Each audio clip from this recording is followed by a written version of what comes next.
like sad it is that we have this country with just a burgeoning population, and we just don't have safe and brave spaces for like our sex needs to even express that it's not okay to be in a relationship for 40 years and to have not had sex. Like I was just speaking to a client about this, and I was just thinking about that, right? And as therapists, like we're so afraid of this topic, right? Why do you think that is, guys? Yeah, that's so common what you just said, right? Like, and in fact, it's so normalized also to be in a relationship, be in a marriage without sex, because a lot of what I've seen, and especially in India as well, is many individuals don't see sex for the intimacy aspect of a connection. It's more a lot of objectified nature of sex. And then therefore, then after that, the taboo comes, the stigma comes, the shame comes, right? Even talking about it. In fact, imagine our houses and families. We saw like cuddling or hugging Yeah. or kissing amongst our parents and our families. Yeah. So no child sees that as normal intimacy or affection, even just basic affection. So when somebody now wants to get into their own sexuality in itself, the first thing that comes up is shame. It's like, no, no, there's something off about it. There's Bad. something bad about it. Like, how do they even develop the awareness and that erotic intelligence? That intelligence never develops. And No. it's sad because all of us have these needs from our partners, from our, this intimacy that we need. We've been like deprived of it, even for at home. Like mostly men, they never get physical affection, right? And then we see that big gap that comes up in relationships, and then they tend to like a lot of I've seen this in clients that women feel that, oh, my husband is asking too much, but the thing is that there's deprivation of physical touch there and physical intimacy there, and then it comes out in very shameful manners again, same way which we've learned intimacy. So, that shame with intimacy is so normalized, even in just day to day around us. We just see it exhibiting everywhere in our relationships, even if it is a partner you've been knowing for years and then they don't even talk about it. I think that's one of the most saddest part. I feel that even your partner that you've been with for so many years, they find shame to talk about it with them. Absolutely. Absolutely. Yeah, I'm also just thinking about like how we don't get spaces where we can explore intimacy in an innocent way. Like we just Mm. have these very intense spaces. Either it's like very kink positive, very focused on that, which Hmm. is great, but you also need spaces which for people who may not be that kinky but still have not explored themselves. So I feel like also as like mental health practitioners, since there aren't any spaces for that, a lot of us probably feel uncomfortable like approaching that material because you have to explore it yourself a little bit as well to be able to hold that space. So it's really important. And I feel like we need those like medium spaces which are not Yeah. high intensity but still have room for exploration of sexuality. I wonder what that would look like though in practice. Mm. So true, Disha. I think we already do those in practice, and we just don't call it that really. Like we are very middle Yeah. ground in a way. We bring in psychotherapy, we bring in spirituality, but we also bring in kink, and from a very everyday life. Like I'm queer, and this has been a reality for me since I was a girl. Like since I was, my first crush was towards a woman. So I don't have this internal, I did not have this internal idea that I was doing something wrong. But my peers around me while growing up in Hyderabad had a very different idea of what straight relationships are and what relationships should be and how straight relationships should look like. I remember talking to my friend about this and saying I have a crush on this girl in school, and she was flabbergasted. She said, "You'll go to jail." And I just didn't understand because she was my best friend and I was speaking with her about my feelings, right? So I remember after a little tracking this back that wasn't looking for necessarily a space that would give me this rope bondage experience, and like you're saying, very much what you're saying. And at the same time, Vidya, it was not also to do with some kind of deprivation at home or anything. It was just to sort of speak about like what can I do in my very like normal everyday life, very normative everyday life, that I just want to live an authentic experience in my body as a queer person. Like why do I have to associate myself to one label or the other? Why can't I just explore whoever I am as I am? And I just find it lacking in the movements that we are seeing today, which are Yeah. very much towards a certain kind of idea, which are very important, but it's not. I don't think it's what a lot of us in the, I guess, in the majority of these queer spaces or majority of everyday experiences, householders, tech founders, artists, we're not only looking for those very fringe spaces to say. Right. Right. No, I absolutely agree with you that, and I like how Disha put it, the innocent, playful spaces. That is so real. There's so much realness when it comes from that space of, the innocence and the authenticity coming from a very grounded place. Like what you said, this is who I am. And when we're in a play form, and I like that, how we also do that work in whatever we do, there's a lot of flow, right? And that's missing again, I feel, because a lot of fixation is on how things should be, right? A queer person should be this way, or a woman should be this way, or a man should behave a particular way, or sexuality should be a particular way, which we see in movies, etc., etc., right? Or Yeah. kink, even kink should be a particular way, right? Yeah. So there's so much fixation on how things should be. And when we come from a lack of knowledge, we kind of tend to go towards what is being portrayed around us. That like, oh, this is how it should be. So maybe this is my sexuality. Or when I read something about like, Instagram nowadays, there's so much information. Everybody's just labeling themselves and kind of acquiring information about themselves from Instagram, which I find very funny because that's not where the information lies. It's very much in you, right? And there's so much intellectualization happening here, which I feel it's one of the things that I kind of get annoyed by nowadays. And that's what we are working on in the retreat as well. There's no embodied work. And that the most important aspect of embodied work is to just kind of feel that in you, that feel your intimate moment with you, right? And that's when you know, oh, this is my kink. Oh, this is what I like. But many individuals don't have that experience, that connection with themselves to really know this is what I like. They get lost in all this, garbage that is around them. And then you get, yeah, it happens, you Garbage. get, Yeah. Yeah. yes, and you tend to get lost in it. It's very easy for us. And there's so many distractions around us now. It's very easy for us to get lost in that. But And yeah, were you in your medical practice in India? Were yeah, you shown this play and flow aspect of sexuality ever, even just the human anatomy side? No, right? never. It's a joke. Never. No, it was very clinical, so clinical. In fact, I remember when I was posted in Gynae, I was posted in a government hospital.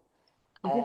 And yes, oh my God, the condition was so bad, a lot of women, and they're all coming from lower strata. So, I mean, they have hardly any access to anything about sexuality because there's so much shame there. There's no education done by parents or friends or anybody. Nobody talks about it, right? So then women would come to the OPD saying that I'm not having a child. And then, again, sex becomes about reproduction rather than sex, right? So it's only fixated on that. And then they say it's hurting me. So again, they didn't know about foreplay. They didn't know about pleasure. They didn't know that sex is for them to enjoy. In fact, for them, it was, oh, it is for the man to enjoy Yeah. Yeah. and me to just produce the baby. So again, and in the medical field, most of the time is spent on the clinical aspect of it, because the truth being told, there's so many, OPDs, the footfall in the OPD is so much that you can't sit and counsel them for more than 5 minutes Yeah. because there's a line of people there. That's the truth. So even when I was consulting a doctor, consulting a patient, they would come and I would consult them for 5 minutes, but that 5 minutes is not enough to No. actually help them see themselves in you. So there's such a big lack there, I feel. Yeah. So well put. Yeah. Hmm. Yeah. Disha, you're very much into like the flow aspect, right? Like you bring in the, I mean, as a study, like even with the work that you do, you like work with your body and you make these shapes and you create a lot of somatic work for people to access. How do you feel like people see that, in India? I remember you saying one day in our training that I feel a little scared because I'm putting my body out there a little bit and I'm not sure, like even though I am sex positive and I want to reach people in a sex positive lens, I'm worried about what people will think when they see a practitioner accessing their playfulness, flow, surrender, sexuality. Hmm.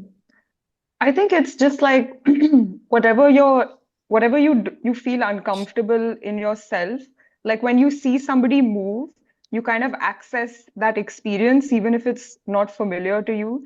And I feel like I'm just very aware that when you don't have access to that in yourself and you see somebody else being very sensual and flowy, then there's a part of you that is going to try and like make sense of it, like either judge it or like label it or decide what it's about. But the truth is that it's not about anything other than the internal experience of the person moving, if that makes sense.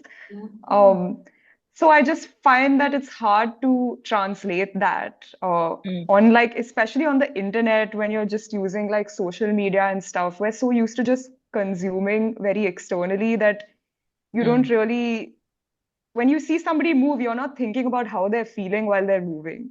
You're just thinking about how it looks and like, mm, oh, does it look nice? Does it look bad? Do they look good? Do they look bad? Yeah. What's their body like? Do I like it? Do I not?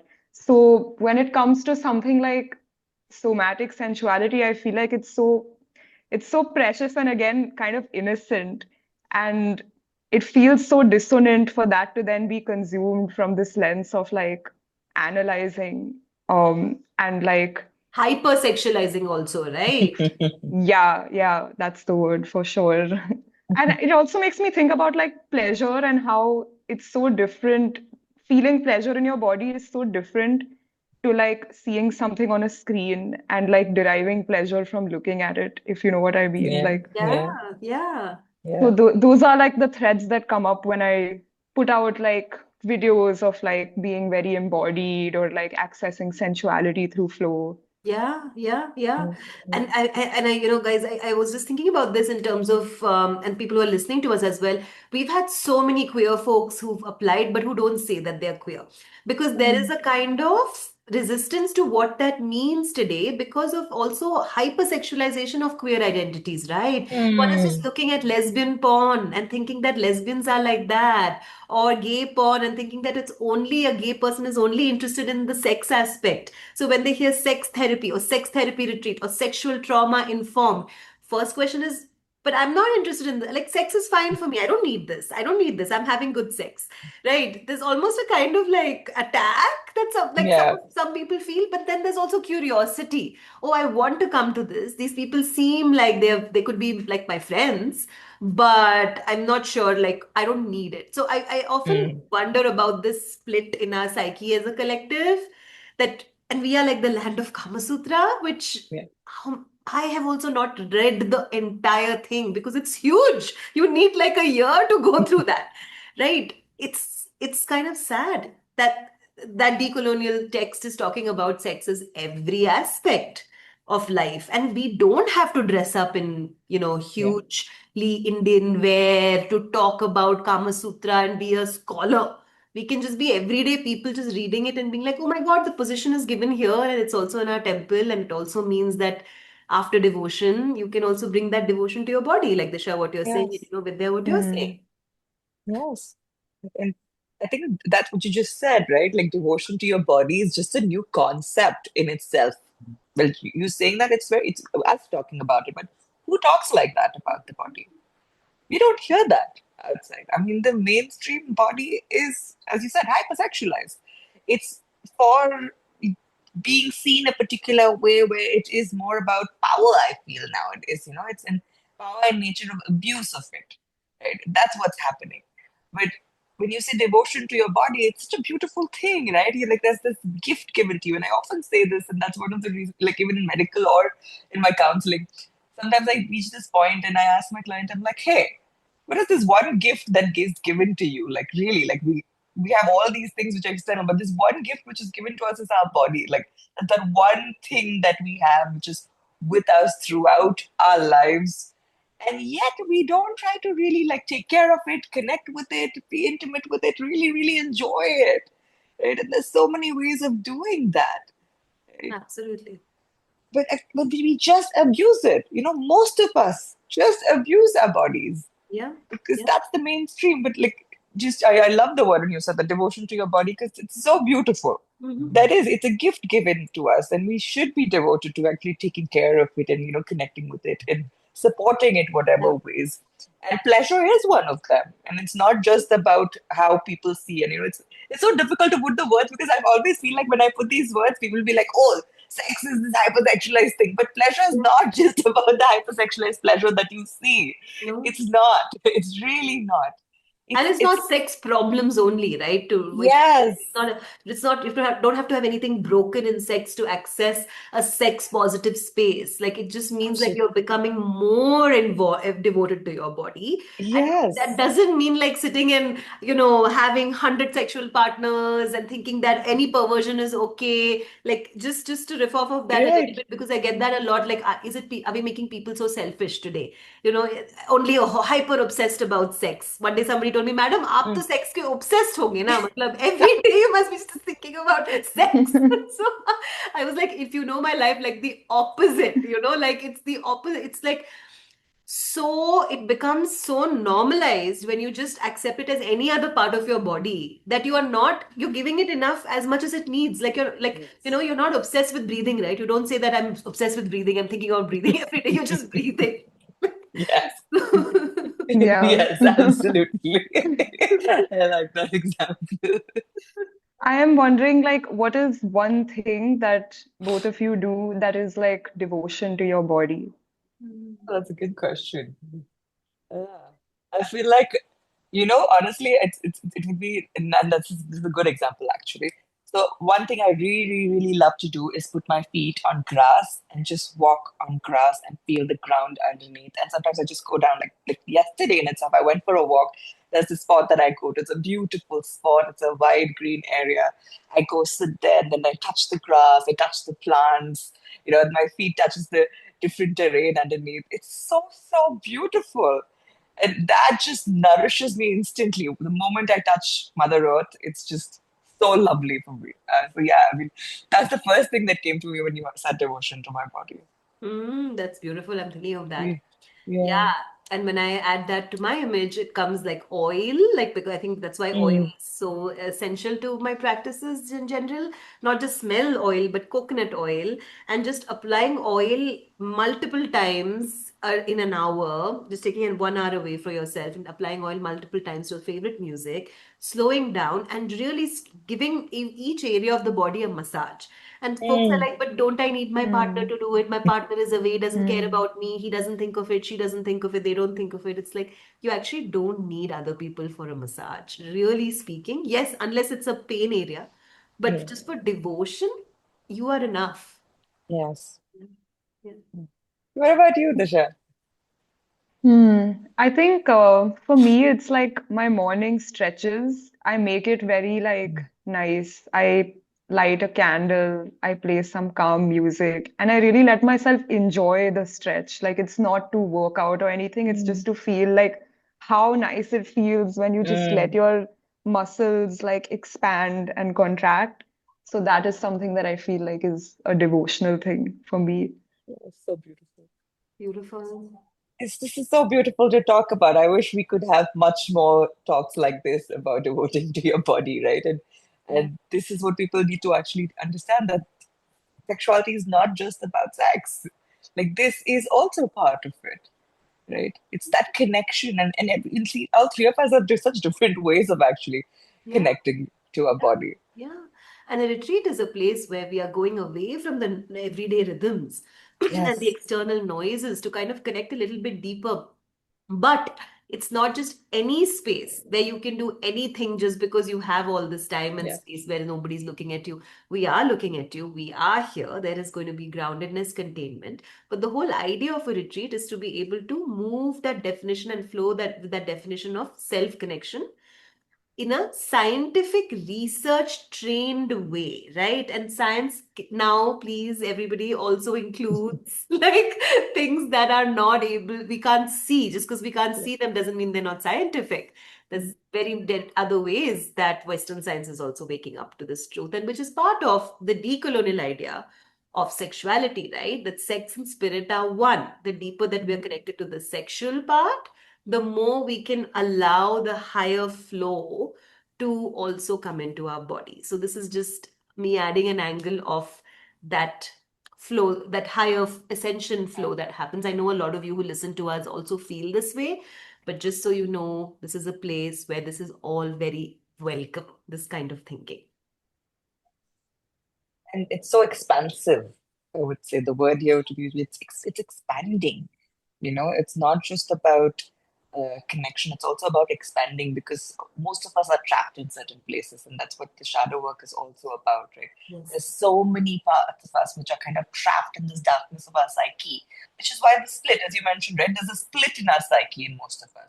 Yeah. Because there's parts of us which have been repressed in there with the shame and taboo, and there's so much layers of things that have been put onto us. Yeah. Right? Some are colonial in nature, some are from our family conditioning, developmental conditioning, some which has been through even social media, so Yeah. much layers of it which have been collected. And they kind of push these sides of us away. And these parts of us which stay in the shadow have so much potential, Mhm. right? An innate potential of your own, like something really, really real and authentic of your own. I like to call it like an essence. Mhm. We all Mm. have a particular essence that we carry, Mhm. but nobody, of course, nobody can see it but us. Mhm. And what happens is when we kind of try to explore that essence, there's shame that comes into it, and then it goes into the shadow. So Absolutely. the retreat is also about that. It's not just about kind of sitting there and just cathartic release, because most of the retreats, and I want to clarify that, right? Because most of the retreat work that happens is there's catharsis that happens, and then there's something is just released. Of course, there's release that's going to happen. There's release of shame and layers of things that have been buried underneath, buried above you, which is going to come up. But then there's also connection with those essences of you that's going to happen, right? For you to really see that part of you and be like, hey, oh, I never saw this part of me before. It's really new and I really like it. It really feels like it's mine. That feeling is such a beautiful feeling to have. Yeah. Because when you connect with that part of you, it's this part of mine is really mine. And I really want to, preciously hold it and kind of hold space for it. And that's something that we going to work on in the retreat as well, to kind of connect with that part of you, integrate that part of you, and also work on how you can, let it grow and expand into its potential, which it never got before. Yeah, so well put, Vidya. Yeah, beautiful. Disha, any final thoughts around that as we end? No, just that, like, I think the retreat space is exactly the kind of innocent space that we've been talking about, where we also we really build the container with care and with discernment to make sure that it's a space which is very safe in terms of any like not having any unwanted like sexual advances or anything of that sort. We have built it into the structure in such a way that you can expect that you will have the room to expand without fear of like any unwanted gazes or anything coming onto you. So, yeah, I just wanted to add that point about how important it is actually to have these protective containers. Mm-hmm. Yeah. Mm-hmm. And folks, as you're noticing us talking, right, there are all different, we have different personalities. Like we are more, some of us are more talkative, more extroverted. And that is great. That's welcome. Some of us are a little more introverted. We take more, we're quieter. Kanupriya isn't here and her energy is also quieter. Vidya and I go more extroverted. We have external focused. We can speak a lot. So inviting all that, because we get a lot of questions like, I'm not comfortable sharing this much with people. No force. This is not like where you come and you do 10 rounds of meditation and then you just puke out your stories and go home. It's not about that. The word essence that Vidya brought up is so true here, and the word containment that Disha brought up is so true here. And if Kanupriya were here, I'm sure she'll tell you a similar thing, that the essence is very much around what you feel comfortable with. It's your pace. What we just don't do is we don't go by pop psychology narratives. So you're not going to be encouraged to just go off and do your own thing, because it's not a luxury vacation. But what it is it's a very lovely, soft but intense workout to get to, a liberated sense of Yeah. self. Yeah. Yeah. Okay, everyone. Thank you. Thank you, Disha. Thank you, Vidya. Thank you.